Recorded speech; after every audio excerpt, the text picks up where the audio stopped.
आई, अगं काय करतेस? डोळ्यात पाणी काय आहे तुझ्या? आप्पा काय बोलले का?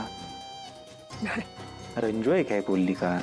नाही र, मग लालीजी काय बोलल्यात का? तसं मी नाही र. काय झालंय तुझ्या डोळ्यात पाणी काय आहे? काय सांगू गोपाळ तुला, बरीच वर्ष मला बोलबाळ होत नव्हतं. म्हणून समधी लोक मला वांजुटी म्हणून हिनवत होते. पण जसा तू माझ्या पोटी जन्माला आलास ना, माझ्या जीवनाचं सार्थक झालं बघ. मी ना गेल्या जन्मी काहीतरी पुण्य केलं असेल बघ, म्हणून देवाने माझ्या पोटी तुझ्यासारखा सद्गुणी देव माणूस जन्माला घातला. गोपाळ, आता कसं तू समध्यांना त्यांच्या मदतीला धावून जातोयस, त्यांच्या अडीअडचणींसाठी तू उभा राहतोयस, समजा काही करतोयस त्यांच्यासाठी, आणि लोक बी तुझ्या दर्शनासाठी येतात. आणि ह्या समध्यामध्ये तुला येळ बी मिळणार नाही रे माझ्याकडे बघायला गोपाळ.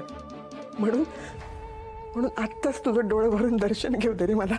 आई तू काय बोलतेस हे? तू पहिल्यांदा हे डोळ्यातलं पाणी थांबव बरं. गोपाळ, मला वचन दे की तू तुझ्या आईला, मला आता तू कुठे बी सोडून जाणार नाहीस ना? आई चल, देतो वचन देतो, मी तुला सोडून कधीच कुठेच जाणार नाही.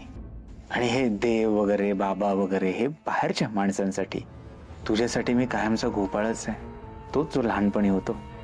आणि पुन्हा माझ्या पायाला हात लावायचा नाही. हा अगं, एका मुलाची जागा त्याच्या आईच्या चरणातच असते, तिची सेवा करण्यात असते.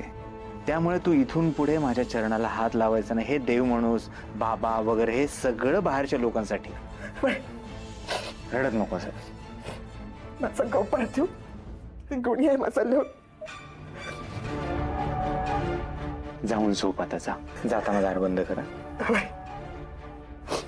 झोप तू.